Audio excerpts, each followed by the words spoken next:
চার পরীর জাদুর কুড়ানো সন্তান। অনেক দিন আগের কথা। এক গ্রামে বাস করত এক বুড়ি শাশুড়ি মা, যার দুই পুত্র আর দুই বউ। বড় ছেলের বউ ছিল আত্মকেন্দ্রিক, রূপে যেমন সুন্দর, মনের দিক থেকে ততটাই অহংকারী। আর ছোট ছেলের বউ ছিল শান্ত স্বভাবের, দয়ালু আর সবার উপকারে সদা প্রস্তুত। শাশুড়ি আলতো হেসে বলে, ছোট বউ, তুই যেন আমার মেয়ের মতো। তোর মতো বউ আমি যদি আগে পেতাম, মনে করতাম আমি সত্যিই ভাগ্যবতী। বড় বউ মুখ ফিরিয়ে একাই বলতে থাকে, হ্যাঁ রে, একদিন তোর ভাগ্যটাই তোর কাল হবে। শাশুড়ির ইচ্ছে ছিল তার ঘরে যেন এক মেয়ে নাতনি আসে, কারণ তার নিজের কোনো কন্যা ছিল না। দিন যায়, মাস কাটে। একদিন খবর এলো দুই বউই গর্ভবতী।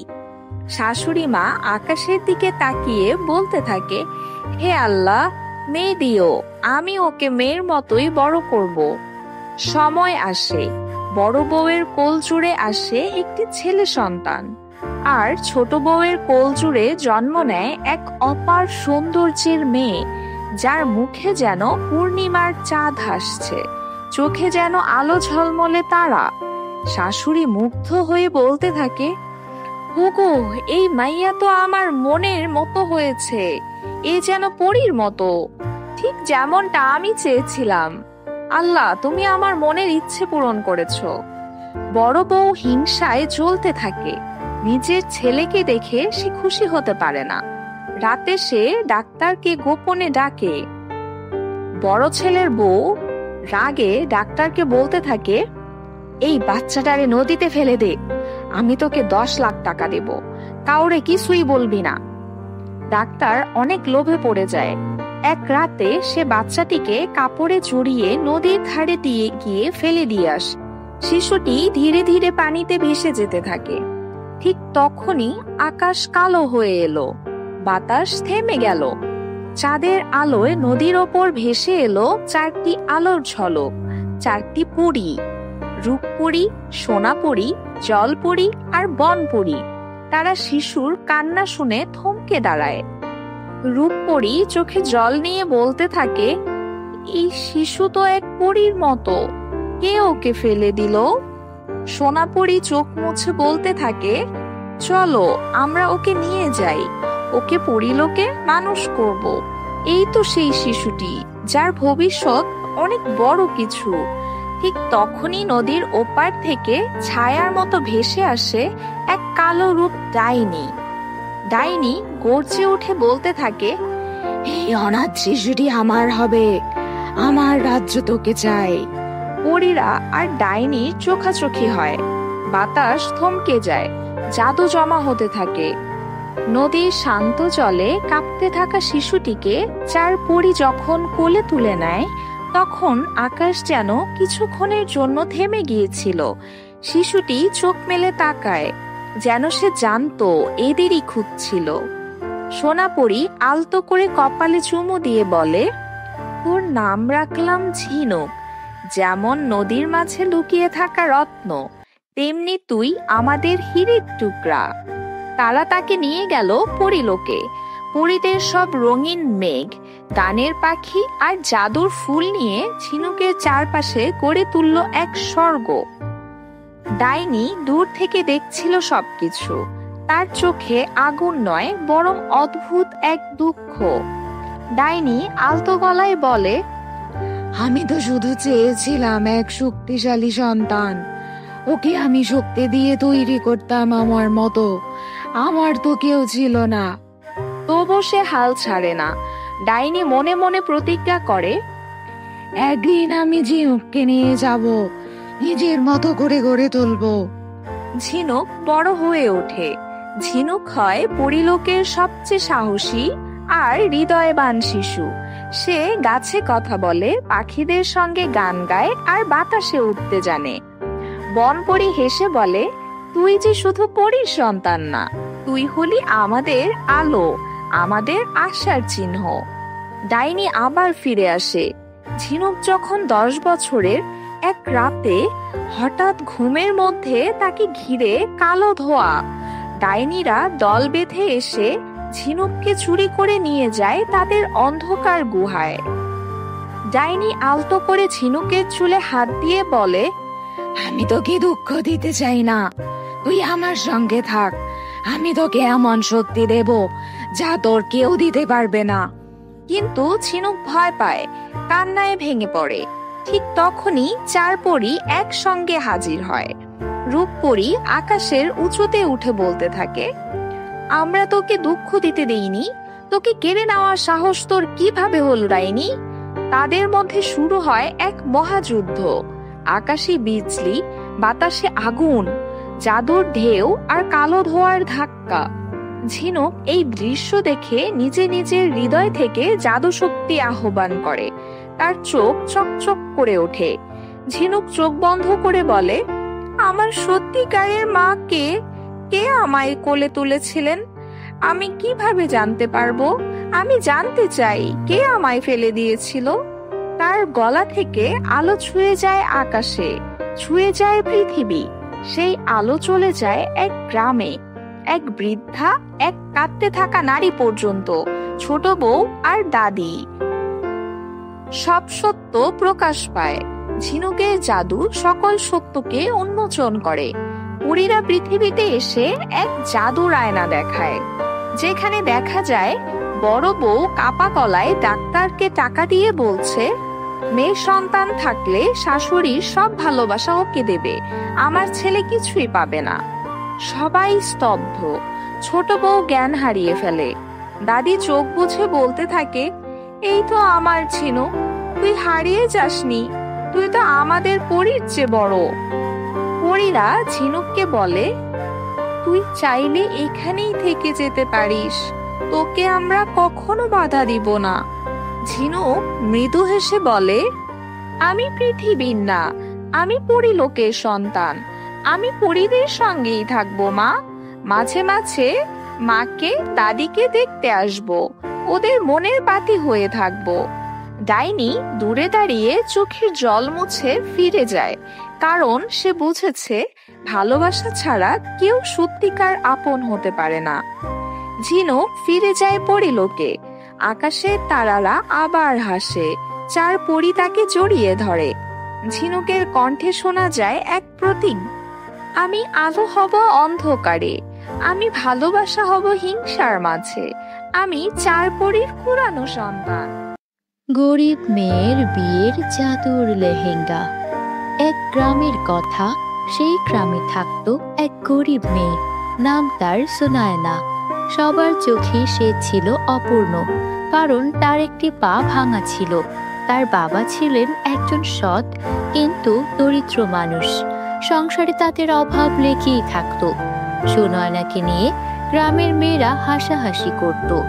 বান্ধবীরাও একসময় মুখ ফিরিয়ে নেয়। বিয়ের বয়স হলে আরো কটু কথা শুনতে হয়।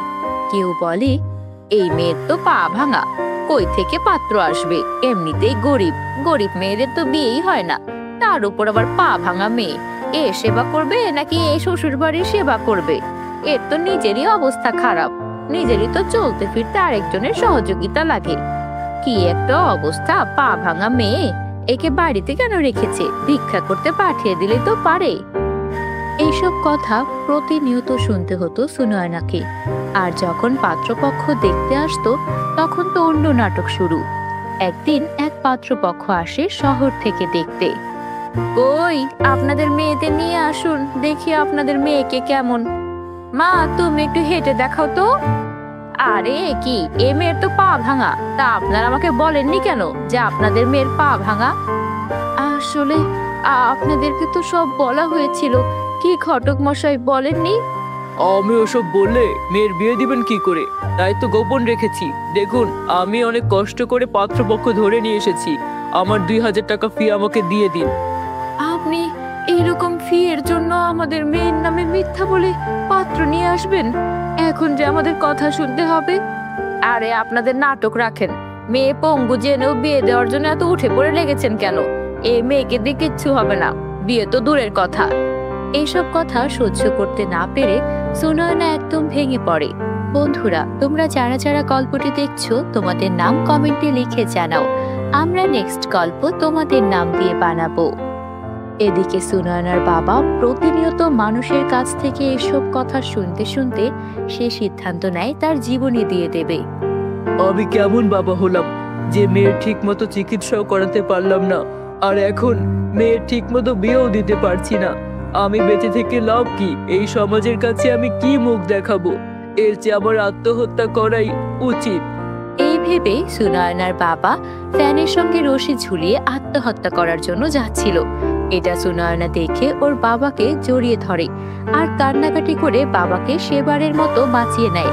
কিন্তু প্রতি রাতে সুনয়নার মাথায় একটাই ভয়, ওর বাবা না আবার আত্মহত্যা করে ফেলে। ও বুঝে ফেলে ও যতদিন বেঁচে আছে ওর পরিবারের জন্য ও বোঝা হয়ে থাকবে। ও যদি বেঁচে নাই থাকে তাহলে ওর বাবা মাকে ওর জন্য কষ্টও পেতে হবে না, আর বিয়ের চিন্তাও করতে হবে না। তাই একদিন যখন সবাই ঘুমিয়ে যায়, সুনয়না চুপি চুপি চলে যায় নদীর ধারে। এটাই ভাবছিল যখন কেউ জানবে না তখন নদীতে ডুবে মারা যাবে। আর তাই সে এগিয়ে যায়। কিন্তু ঘটলো বিপত্তি। একটু এগিয়ে যেতেই দেখলো কেউ একজন নদীতে হাবুডুবু খাচ্ছে। আরে, ওখানে একটা মানুষ মনে হচ্ছে না নদীতে হাবুডুবু খাচ্ছে? ওনাকে কিভাবে বাঁচাই? আমার তো নিজেরই একটা পা ভাঙা, আমি তো সাঁতার কাটতে পারবো না, আর নদীতে ঝাঁপ দিলে তো নিশ্চিত মৃত্যু। না না, বেশি সময় হাতে নেই, লোকটাও হয়তো সাঁতার জানে না। আর তাছাড়া আমি তো মরতেই এসেছিলাম, মরার আগে যদি কারো প্রাণ বাঁচিয়ে যেতে পারি তাহলে আমার মৃত্যুটাও সার্থক হবে। কোনোভাবে লোকটাকে আমি তীরে উঠিয়ে দিতে পারলেই হলো। সুনয়না অনেক কষ্টে একটা গাছের শিকল ধরে সামনে এগিয়ে গিয়ে ছেলেটাকে টেনে তোলে। তখন ছেলেটার জ্ঞান ফিরলে ছেলেটা দেখে মেয়েটার পা ভাঙা। আরে, তোমার তো একটা পা ভাঙা, তুমি তো আমাকে বাঁচাতে গিয়ে নিজেই মরতে পারতে। তুমি আমাকে কেন বাঁচিয়েছো? আমি তো এমনিতেই মারা যাওয়ার জন্যই এসেছিলাম, আমি তো মারাই যেতাম। তখন আমি আপনাকে দেখলাম এই অবস্থায়, ভাবলাম মারা যাওয়ার আগে একটা ভালো কাজ করে যাই। আরে, কেন মারা যেতে? এ কেমন কথা? মারা যাওয়া কোনো সমাধান নাকি? আমি তো এখানে এমনিতেই চাঁদ দেখতে এসেছিলাম, কখন যে পা ফসকে এখানে পড়ে যাই একটুও বুঝতে পারিনি। তুমি না এলে তো আমার অবস্থা খারাপ হয়ে যেত।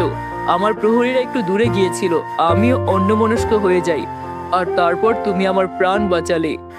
তোমাকে অনেক অনেক ধন্যবাদ। তোমার সঙ্গে পরবর্তীতে আবার দেখা হবে। এদিকে সেই তরুণ আর কেউ ছিল না, এক দূর রাজ্যের রাজপুত্র, যে সুনয়নার এমন কর্মকাণ্ড দেখে অবাক হয়ে যায়। এমন মেয়েও আছে নাকি যে প্রাণের পরোয়া না করে একটা মানুষের প্রাণ বাঁচাতে পারে? তাই রাজপুত্র ঠিক করে বিয়ে করলে এই মেয়েকেই বিয়ে করবে। যদিও তার বাবা মা যখন জানতে পারে মেয়েটির পা ভাঙা, তখন তারা বিয়েতে রাজি হচ্ছিল না। কিন্তু রাজপুত্র ছিল ভারী জেদি, সে সিদ্ধান্ত নিয়েই নেয় বিয়ে করলে তো সুনয়নাকেই করবে, নয়তো আজীবন বিয়েই করবে না। ছেলের এমন জেদ দেখে ওর বাবা মাও রাজি হয়ে গেল। অবশেষে সূর্যনগরের রাজপুত্র সূর্যের সঙ্গে বিয়ে ঠিক হয়ে গেল সুনয়নার। এদিকে রাজপুত্রের সঙ্গে বিয়ে তো ঠিক, কিন্তু বিয়েতে কন্যা কি পড়বে এই ভেবে সুনয়নার পরিবার চিন্তায় অস্থির হয়ে গেল। ওর বাবা সারাক্ষণ কান্না করতে লাগলো। মারে, এতদিন আমি অনেক চেষ্টা করেও তোর বিয়ের ব্যবস্থা করতে পারিনি, আর এখন যে এসে নয় স্বয়ং রাজপুত্রের পরিবার থেকে বিয়ের সম্বন্ধ এসেছে, কিন্তু তোকে আমি কি পরিয়ে বিয়ে পাঠাবো মা? আমার যে না কোনো অর্থ আছে না কোনো সম্পদ। একটা রাজ পরিবারের বউ হয়ে তুই যাবি, অথচ তোকে পরানোর মতো একটা লেহেঙ্গা কিনে দেওয়ার টাকাও আমার কাছে নেই। তোর শ্বশুর বাড়ি থেকে যে কিছু নেব, অতটা আত্মসম্মান আমাদের শেষ হয়ে যায়নি। যে করেই হোক তোর বিয়ের জন্য আমরাই লেহেঙ্গা পরিয়ে তোকে পাঠাবো। বাবা, তুমি চিন্তা করো না, রাজপুত্র আমি যেমন তেমনটা দেখেই তো আমাকে পছন্দ করেছে। তাই আমি দামি কোনো লেহেঙ্গা না পরলেও তার কোনো সমস্যা হওয়ার কথা নয়। আমি সিদ্ধান্ত নিয়েছি আমাদের বাড়ির পেছনের যে গাছটা, ওই গাছের পাতাগুলো অনেক শক্ত আর মজবুত, সেগুলো দিয়ে একটা লেহেঙ্গা বানাবো, আর সেটা পরেই আমি রাজপুত্রের সঙ্গে বিবাহ বন্ধনে আবদ্ধ হব। এদিকে এই ভেবে সুনয়না পাতাগুলো সংগ্রহ করতে লাগলো, আর অক্লান্ত পরিশ্রম করে সে নিজে নিজেই একটা লেহেঙ্গা তৈরি করলো। সেখান দিয়ে সবসময় একটা পরী যাওয়া আসা করত। পরী এই বিষয়গুলো খুব ভালো করে লক্ষ্য করছিল, তার খুবই মায়া হলো। সে তখন ভাবলো, এত কষ্ট, এত ত্যাগ এই মেয়েটার রাজরানীর চেয়েও বেশি, যার মন এত বড়, যে এত ত্যাগী, তাকে আমার সাহায্য করা উচিত, অবশ্যই উচিত।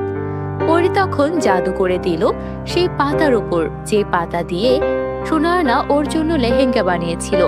সুনয়না যখন ঘুম থেকে উঠে ওর লেহেঙ্গার দিকে তাকালো, দেখলো সেখানে কোনো পাতার লেহেঙ্গা নয়, বরং হীরের লেহেঙ্গা চকচক করছে। সুনয়না যখন লেহেঙ্গাটা পরলো, ওর পা একদম ঠিক হয়ে গেল। আরে, এটা কি চমৎকার! আমার পা তো ঠিক ছিল না, আমার পা এত চকচকে আর সুন্দর কি করে হয়ে গেল? আমার পুরো শরীর ঝলমল করছে, আর এটা তো সত্যিকারের হিরে। এত দামি জিনিস আমার টেবিলে কি করছে? আমার পাতার লেহেঙ্গা কোথায় গেল? এসব কি স্বপ্ন না সত্যি? আমি তো কিছুই বুঝতে পারছি না, আমি এসব কি দেখছি? সুনয়না ওর বাবা মাকে ডেকে আনলো, তাদেরকেও দেখালো। তারাও বুঝে উঠতে পারছিল না কি হচ্ছে। সবকিছু ঈশ্বরের আশীর্বাদ এই ভেবেই তারা বিয়ের জন্য প্রস্তুতি নিল। তারপর যখন বিয়ে শুরু হবে, রাজপুত্র সুনয়নাকে দেখে অবাক হয়ে গেল। এটা কি? তোমার পা তো ভাঙা ছিল, আর এখন তো তুমি একদম রাজরানীর মতো সেজেছো। তোমার পা সুস্থ হয়ে গেল কি করে? এই জাদুর লেহেঙ্গাটা পরার পর আমার সব ব্যথা সেরে গেছে, আমার পাও ঠিক হয়ে গেছে। জানি না এই সব কিছু কিভাবে হলো, এই চমৎকার কিভাবে হলো, আমার কিচ্ছু মাথায় আসছে না।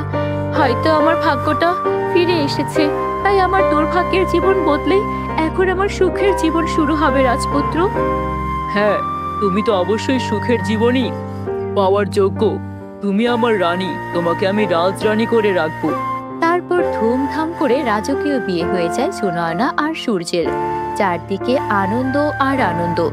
এদিকে গরিবের মেয়ে হয়েও সুনয়না হয়ে যায় রাজরানী। এরপর ওর বাবা মাকেও ওর কাছে এনে রাখে। বন্ধুরা, গল্পটি ভালো লাগলে একটা লাইক করে দিও। আর তোমরা যদি আমাদের চ্যানেলে নতুন হয়ে থাকো, চ্যানেলটিকে সাবস্ক্রাইব করতে ভুলো না যেন। Bye bye.